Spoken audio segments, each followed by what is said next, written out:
Salamlar. Hər biriniz xoş gəlmisiniz. Çox sevinirəm təkrar söhbətləşə bildiyimizə. Düşünürəm ki, həyatımızda hər şey qaydasındadır və qaydasında olmadığını düşündüyünüz şeylərin də sizə qatqısının zamanla fərqinə varacaqsınız. Həyatınızın yeni evrəsində arzularınızın daha yüksək səviyyədə reallaşmağını diləyirəm. Öncəliklə kiçik bir bilgi.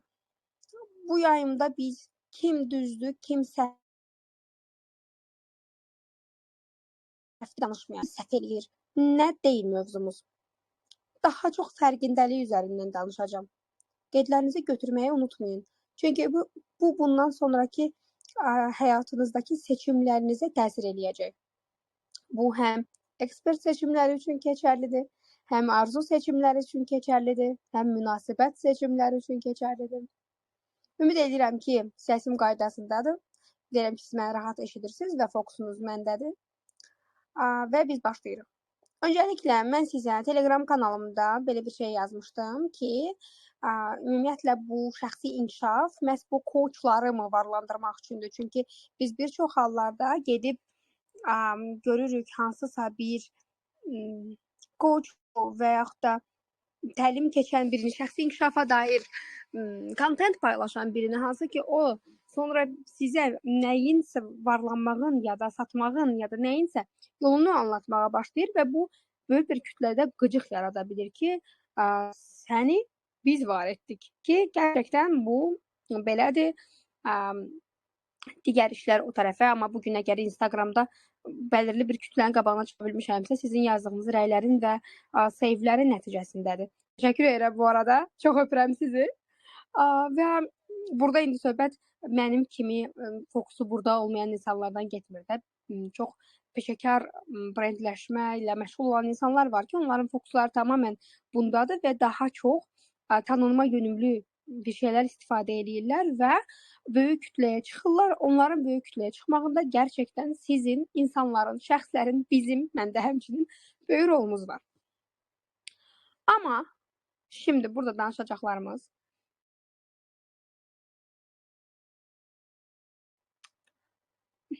belə özümü çox rəsmi hiss edirəm. Bir də yerimi rahatlayım. Siz də söykənin filan, söhbət tadında geri dönək. Təlim keçirmiş kimi bir səslə başlamışam. Heç xoş deyil. Hə. Mən özümə mentor seçəndə, bunu sizə bir dəfə danışmışam hətta. Mən özümə mentor seçəndə bir neçə məşhur isimlər məndə eləndi. Hətta bəzilərinin dərslərini aldım, bəzilərinin görüşlərində oldum və bunlar hər biri yüklü qiymətləri olan xarici kişi mentorlar idi. Və sonra baxdım ki, mən ümumiyyətlə şəxsi inkişafa bəylərin eğitimi ilə başlamışam. Hətta bölümümdə bir ICF koçluq dönəmi də olub. Onu çox istifadə eləyirəm, düzdür. Amma yenə də həmişə bunu vurğulayıram. Bəzi dərin koçluq ekolları və texnikaları var ki, onlar qadınlarda işləmir. Kişilərdə daha yaxşı işləyir. Və bunu dərk eləyib fərqinə varanda qərar verdim ki, okey, mən mekanik və yaxud da hansısa bir bəyin öz qatqısı olan bir mekanik deyil də, bir xanımın yolunu istəyirəm və çox gözəl bir formada digərləri ilə sağollaşdım. Sonra xanımların arasında seçim eləyəndə hal-hazırda Londonda yaşayan türk əsilli biridir mentorum və mənim üçün ən xoş şəxslərdən biridir. Şimdi nəyi danışıram? İzah etmək istədiyim şey nədir? Mən o xanımı necə seçdim? Bildiyiniz kimi, bir çoxunuzun bildiyi qədər və bəzilərinizin hətta bəzən qıcıq olub bunu ifadə etdiyiniz üzrə mən çox rahat danışanda türkçə danışmağa başlayıram. Bunun səbəbi beynimin bu dildə düşünməyidir və türkçə mənə çox yaxındır. Mən hisslərimi həmin dildə daha rahat ifadə edə bilirəm və ona görə də mənim üçün hər nə qədər ana dili kimi ingilis dilim olsa da, mənim üçün türk dilli bir hoca əlavə bir plus qazanmışdı.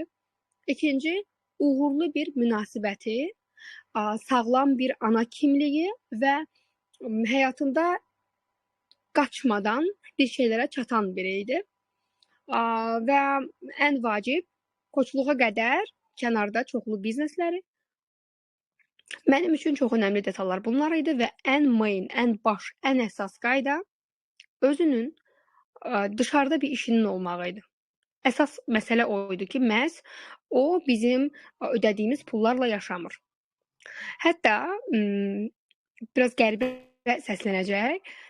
Bunu eləyən insanlara da bir qıcıq olurdum, özümdən asılı olmadan.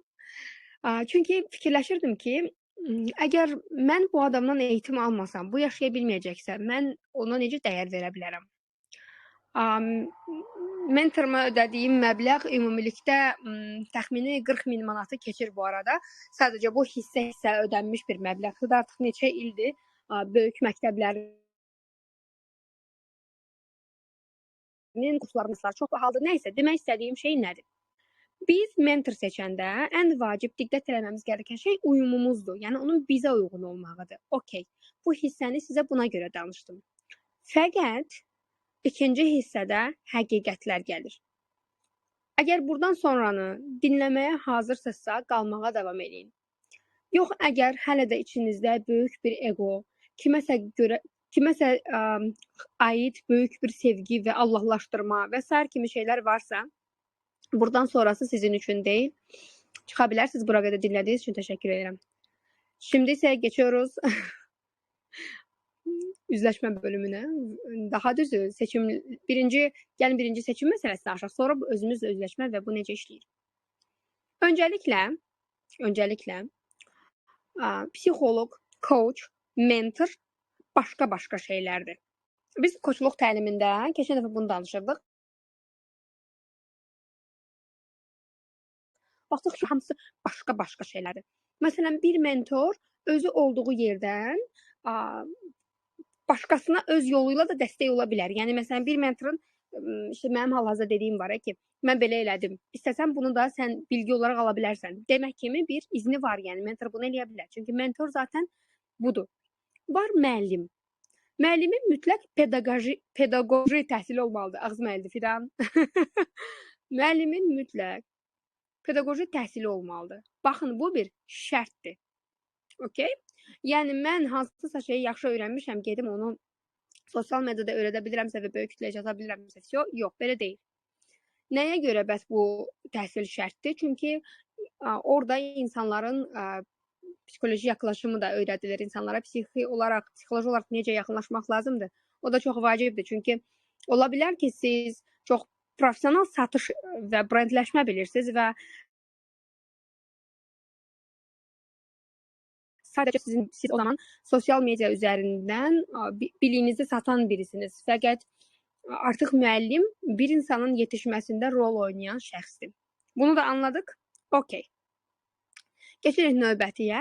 Təlimçi TOT sertifikatı olması gərəkən, Train of Trainers, TOT sertifikatı olması gərəkən, təlim keçmə izni olan və həmin sahəni bilən adamdır.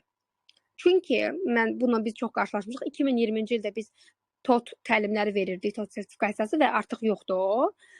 Biz həmin zamanlar belə bir şeylə qarşılaşdıq. İnsanlar gəlir, adam heç nəyi bilmir və sadəcə təlimçi olmaq istəyir.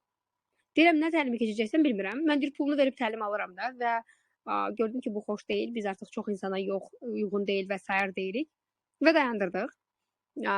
İndi isə konunun əsas qismına gəlim. Bilən bir insan üçün necə ifadə edə bilərəm? Baxın, məsələn, bəzi sahələr var, hansı ki, mənim dəyərlərimlə uyumur. Amma məhz o sahələrin belə özünün dərəcələri var da. Nə bilim, birinci dərəcədə ancaq seans ala bilirsən, ikinci dərəcədə seans keçə bilirsən, üçüncü dərəcədə dərs keçə bilirsən. Düzdür, bu bəzi insanlar tərəfindən pul tələsi kimi dalğalana bilər ki, orada da biraz duzu var. Amma genel izah etmək istədiyim şey budur. Yəni daha bəsit buradan baxa bilərsiniz. Amma genel baxsaq, məsələn, universitetdə dərs demək üçün şərtdir, magistr bitirmək, dərəcə almaq, doktorantura bitirmək. Məktəbdə dərs demək üçün şərtdir, universiteti bitirmək. Okay? Yəni bir aşağıya dərs demək üçün bir yuxarını bitirmək şərtdir. Ona görə təhsil mütləqdir. Buralar okeydir. Keçdik psixolojiyə. Psixoloqların, baxın, bunları lütfən qeyd edin və bundan sonraki həyatınızda istifadə edin. Biz növbəti hissədə üzləşmə bölümü keçəcəyik. Və mən istəyirəm ki, siz artıq buraları çözmüş olasınız və biz bir daha bu konulara qayıtmayaq. Şimdi, psixoloqlar daxil olurlar universitetə öncə psixologiya təhsili alırlar. Baxın, var təhsildə psixoloji xidmət. Onlar psixoloq deyil. Onlar məktəbdə psixoloq ola bilirlər və deyəsən başqa sahələri var. Net bilmirəm, amma onlar həkim psixoloq sayılmırlar. Və yetəri qədər uğurlu, parlaq kadrlar var. O 3-cü qrupdan daxil olunur, səhv eləmirəmsə. Çünki orada nəsə tarix filan var. Mənim möhtəşəm yaddaşım bir dəqiqə yüklənir. Aha. Növbəti də psixologiya oxumaq üçün siz 4-cü qrupdan imtahan verirsiniz. Tibb olaraq. Hətta bir ara modaydı, tibbə düşməyənlər psixologiyaya düşürdü. Və siz psixologiyanı bakalavr olaraq oxuyub bitirdikdən sonra olursunuz psixoloq. Всё. Amma siz magistrdə oxusanız olursunuz klinik psixoloq ya da digər hansı sahəni seçmisinizsə, orada magistrdə artıq sizin seçim haqqınız olur. Baxın, bu çox vacibdir. Yəni uzman psixoloq mütləq magistr dərəcəsi olan psixoloqdur ki, artıq o həyatının bir 6-8 ilini zaten psixologiyaya verib və bununla bitmir. Daim öz üzərində işləməlidir. Bayaq dediyim mentor da, coach da, müəllim də, psixoloq da və bundan sonra sayacaqlarım da. Bura qədər tamamdır. Danışman və sair kimi mövzular var, amma sonuç olaraq bunlar eyni alan içinə daxildirlər. Məsələn, tutaq ki, psixoloq, məsələn, mən farmakologiyanı bir semestr keçmişəm və belə də dərin bir biliklərim yoxdur da. Sadəcə hansısa bir danışanım, bu arada mən psixoterapiya keçmirəm, özümü buna hazırlamaq üçün illəri verməm gərəkdiyini düşündüm və ümumiyyətlə o sahədən uzaqdayam. Mənə hal-hazırda belə biliklərimi bölüşmək və bizneslərimi böyütmək daha xoşdur. Hal-hazırda mən bu hissədəyəm. Ola bilər ki, gələcəkdə dərəcələrimi artırsam və könlümdən keçən kimi bir uzman olsam, maybe təkrar eləyə bilərik. Amma məsələn, mən və mənimlə birlikdə eyni oxuyan pokoleniya, onlar bilir, pasient gələndə hansısa bir dərman istifadə eləyibsə, o haqda bilsin ki, bu SSRI qrupudurmu, yəni antidepressandırmı, yoxsa bu bilməsi kifayət eləyir ona və onu yönləndirir psixoterapevtə. Növbəti etapda gəlir artıq psixoterapevtlər, onlar tibb təhsili var. Onlar farmakologiyanı çox gözəl bilirlər və onların ilaç yazma izni var. İndi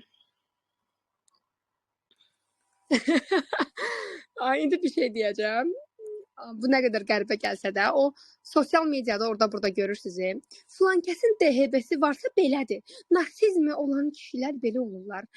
Hələ bir narsizmə narsizm adı da qoyulub. O əslində parfümə deyirdilər artıq narsiz. Sonra narsizm də elə oldu. Anyway, və sonra şəxsiyyət pozuntusu, filankəs bipolardır. Bipoları tapmağınız üçün 5 əsas punkt və s. insanlar bunu like edir, bir-birinə göndərir və həmin adam məşhurlaşır. Amma bir şey eşitməyə hazırsınız? Diaqnoz insanın özünə qoyacağı bir şey deyil. Tərəfindən qoyula bilər. Psixoterapevtin təyin etmədiyi diaqnozu psixoloq işləyə bilməz. Okeydir buralar. Buraları çözdük. Всё, artıq yeni bir dünya görüş səhifəsi açıldı. Kimlər ki bilmirdilər, artıq bunları çözdük. Всё. Sonra keçirik koçluq məsələsinə.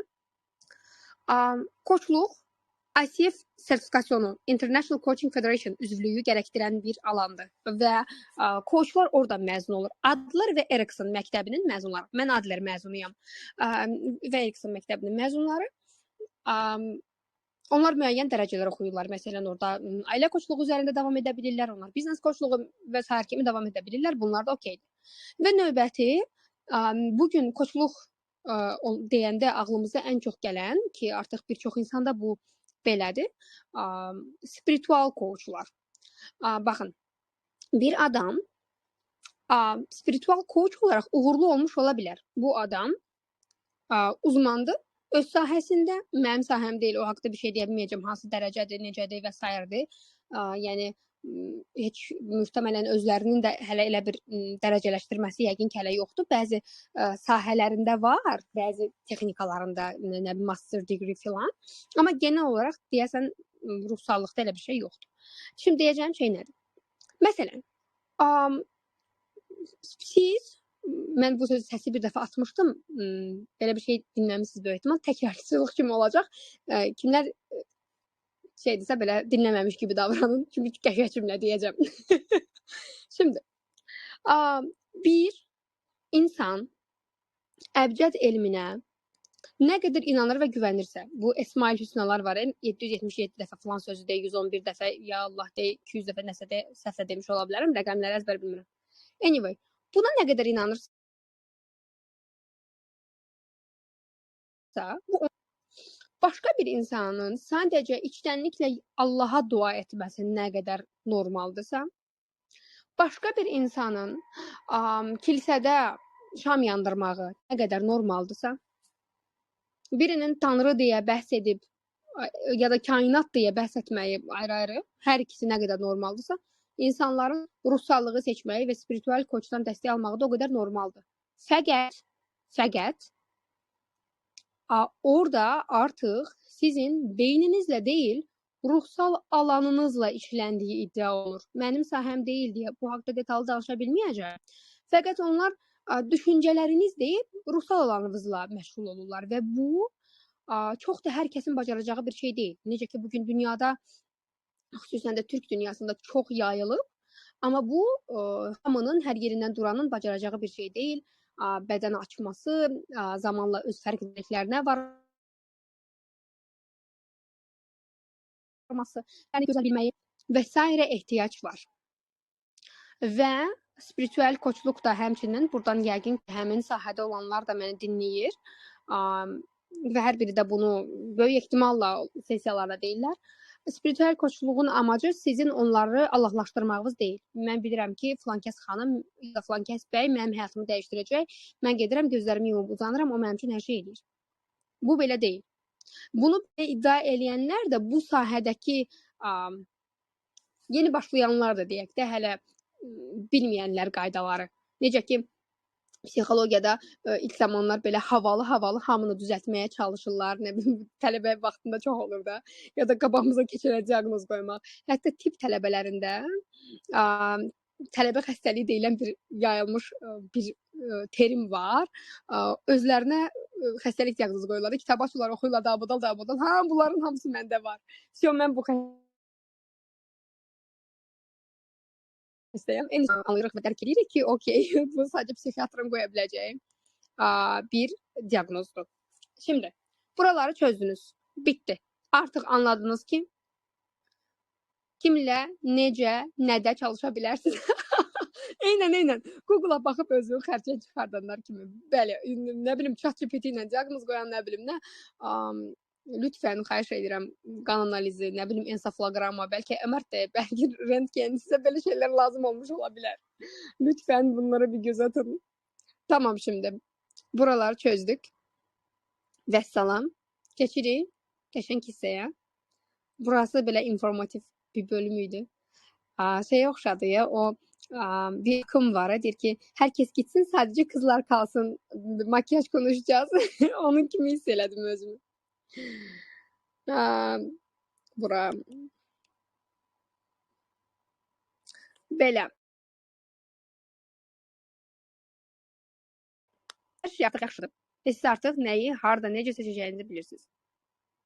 Всё. Şimdi başlayırıq. 1. Problemim var deyəndə nəzərdə tutduğun şey nədir? Bunu öncəliklə özündə, zehnində tapmalısan. Bu çox vacib nüansdır. Çünki, baxın, deməli, koçluq seanslarında mən daha çox insanlara biznes və digər sferalarında da, seçdikləri sferalarda upgrade olmağa kömək eləyirəm və mentorluqlarımız da bunun üzərinədir. Və mentorluq seanslarımıza belə gələnlər olur. Mən çox yorğunam, çox halsızam, mən nə bilim üstümdə qara enerjilər basıb ya da ay nə bilim mən travmalarım beynimin içində o qədər düşünür ki, mən yoruluram. Əslində olan D vitamini çatmır. Maqnezium əksikliyi var. Bədən özünü bərpa eləyə bilmir. Bu kadar basit. İnanırsınız, o qədər danışım çatmır. Ay qardaş, saat 4-ə qədər yatırsan, gecə saat 3-ə qədər Reels'a baxırsan, günorta 4-ə qədər yatırsan, Nə bilim, saat 5-də səhər yeməyi yeyirsən, saat 12-də də gecə yeməyi yeyirsən, sonra da yatırsan, su içmirsən, sonra da deyirsən ki, halım yoxdur. Olmayacaq da. İllah bunun üçün sən uşaq vaxtı papavın hansısa sözünün xətrinə dəyməyə lazımdır. Sən fizioloji sağlamlığını qorumalısan. Birinci, bugünkü problemlərinizə baxın və ən birinci başlayın fizioloji olanı həll etməkdən. Mənim çox sevdiyim bir cümlə var. Deyir ki, əgər 99 dənə probleminiz varsa, deməli 99 probleminiz var. Amma sağlıq probleminiz varsa, artıq 100 yox, cəmi bir probleminiz var, o da sağlamlığınız. Ona görə lütfən fiziki sağlamlığınıza diqqət edin. Bu hissə çox vacibdir. Bunu yekə qeyd edin. Bu fiziki sağlamlıq üçün nə edə bilərəm? Qan analizi vermək, əksiklikləri görmək,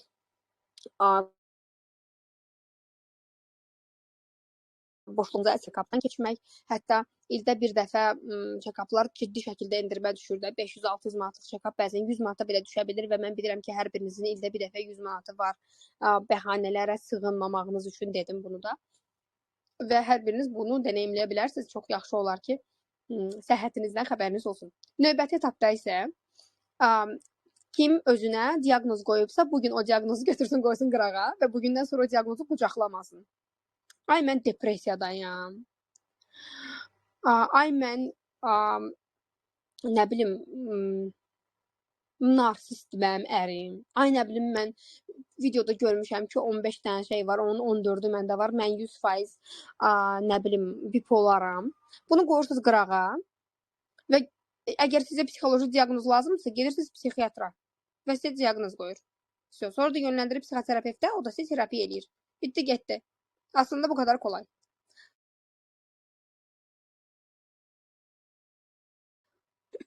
Və salam, bura qədər yəqin ki, hər şey yaxşı və qaydasında. Kağızlarınızın qəşəng yerini açın. O belə şey var, belə səhifəsinin arxası yazılmayan tərəf həmişə qəşəng yer olur da. Onlardan birini yapabilirsiniz. Şimdi kağızınızın qəşəng yerini açın və yuxarıya bunu yazın. Həyatımda hansı sahələr var?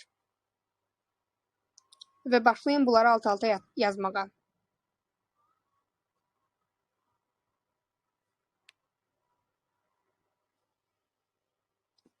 Həyatımda hansı sahələr var və bunları yazmağa.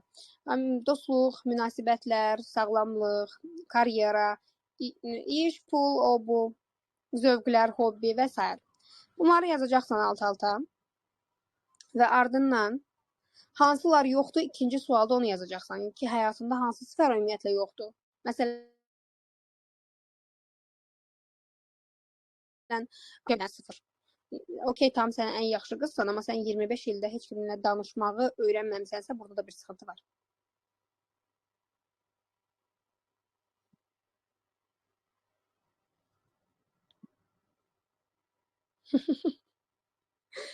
Aha, şimdi davam edirik.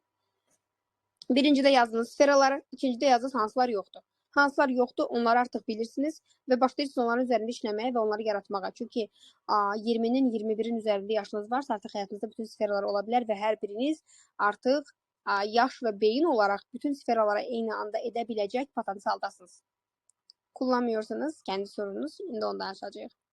Birinci də sferaları yazdınız ki, hansı alanlar var sahə. Bu Azərbaycanca nədir? Sferada belə Azərbaycan sözünə oxşamır. Alan zaten turistdir. Ortaya nə deyim ora? Sahə. Hə, все. Sahə. Həyatınızda hansı sahələr? Və indi önündən 10 baldan puanlanma eləyəcəksiniz. Məsələn, münasibətlər məndə 10 baldan 3-dür. Nə bilim, romantik münasibətlər 10 baldan 3-dür. Nə bilim, pul 10 baldan 1-dir. Sağlamlıq 10 baldan 9-dur. Gibi şeylər. Yaxşı, bu şəkildə bir özünü dəyərləndirəcəksiniz ki, biz bunu mentorluqlarda və yüksəliş proqramlarında adətən eləyirik. Çünki yol belə başlayır. Dəyərləndirə bilmədiyiniz bir şeyi çözəməzsiniz. Baxın, bu yayım əslində həyatınıza ciddi şəkildə toxuna bilər. Amma bu, buradakı yüzlərlə insan hamısı toxunmayacaq. O da var. Seçənlərə və bilgi almaq istəyənlərə, almağı qəbul edənlərə və həyatına tətbiq edənlərə təsir eləyəcək. Yox, kimisi ki buradan çıxandan sonra yenə gedəcək, deyəcək ki, "Ay həyatım, məndə gedir gəlir, mən bipolaram, mən görürsən ki, depressiyadayam, mənim xətrimə dəymə" deyəcək və yaxşı, bildiniz nə deyirəm? Davam edirik. Artıq siz bildiniz ki, kimlə necə işləyə bilirsiniz, kimləri seçə bilirsiniz və bu nəyə əsasən olur? Bu bitdi. İkinci hissədə mütləq dəyərləndirmə eləyirsiniz ki, probleminiz nədir? Bunun yerini dəyişə bilərsiniz, fərqi yoxdur. Dəyərləndirmə elədiniz, bildiniz ki, hansı da vəziyyət nədir və sonra axtarırsınız bunlarda səbəb niyə belədir. Məsələn, ən bəsitdən bir nümunə ataq ki, hansısa sfera həyatında bərbaddır. Bir şey düşünün. Gəlin münasibətlər üstünə nümunə gətirək.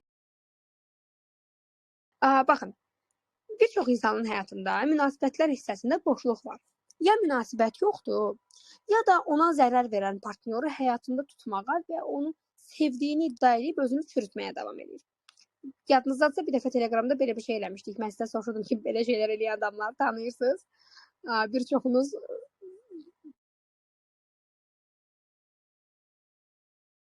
benim haqqında ölkədə bugün Azərbaycanda bir belə deyək, Türk dünyasında bir tendensiya, bir moda var ki, heç kimin münasibəti olmamalıdır, amma heç kim də evlənəndən sonra boşanmamalıdır. Yəni evliliyə qədər heç kimlə danışmayacaqsınız və evlənəndən sonra isə qətiyyən boşanmaq olmaz. Bəs biz harda tanıyacağıq bir-birimizi? Tanıdıq, tutaq ki, bu pis çıxdı, mən nə etməliyəm? Nəysə, bu uzun hekayədir. Şimdi münasibətlər üzərindən gedirik. Əgər bildinizsə ki, sizin münasibətdə sorununuz var, gedin bunu ilişkisi olan insanlarla müzakirə eləyə bilərsiniz. Uzmanlarla müzakirə eləyə bilərsiniz. Hər ikisinə müzakirə eləməyinizi çox tövsiyə edirəm. Çünki təlimlərdə eşitdiyimiz sözlərlə rəfiqələrimizin qulağının dibindən vurduğu şapalaq eyni olmur. Adətən belə təlimlər daha bilgi dolu, daha elmi sözlərlə olur, amma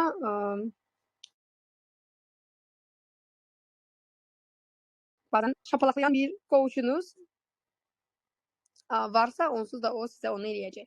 Şimdi olayımız nədir? Baxdınız, özünüz ki, okey, mənim problemim münasibətdə yerimi bilməməkdir. Deməli, gedib öz dəyərimi işləməliyəm. Mənim problemim qarşı tərəfə taktikalar işlətməkdir. Okey, deməli, gedib öz zehnimlə işləməliyəm. Mənim problemim harda zərər verən insan var, ondan yapışmağımdır. Okey, deməli, gedib keçmişə dair olan zehin neurosxemlərimi işləməliyəm. Mənim problemim bir münasibətdə həddindən artıq çox dava çıxartmaqdır. Okey, gedib aqressiyamı işləməliyəm gibi qərarlarınızı verib uzman dəstəyi alsanız daha effektiv olar. Ola bilər ki, başqa biri buna gedən yolu daha fərqli eləyir. It's okay. Əsas odur ki, bu sizə faydalı olsun və siz buradan götürdüklərinizi həyatınıza tətbiq eləyə bilərsiniz.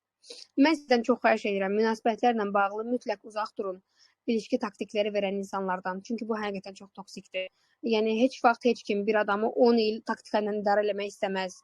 Bu sağlam deyil və yorucudur. Düşünürəm ki, hər şey qaydasındadır, hər şey yaxşıdır. Məncə çox dolu bir ayım oldu. Yavaş-yavaş aranızdan ayrılıram. Özünüzə çox yaxşı baxın. Sizi çox sevirəm. Neçə özəl və gözəl günlərdə görüşənədək çox xahiş edirəm. Dinlədiklərinizi və anladıqlarınızı həyatınıza tətbiq eləyin. Bu dediyim heç kim haqqında deyil ki, bu düzdür, bu səhvdir, bu uğurludur, bu uğursuzdur, yox.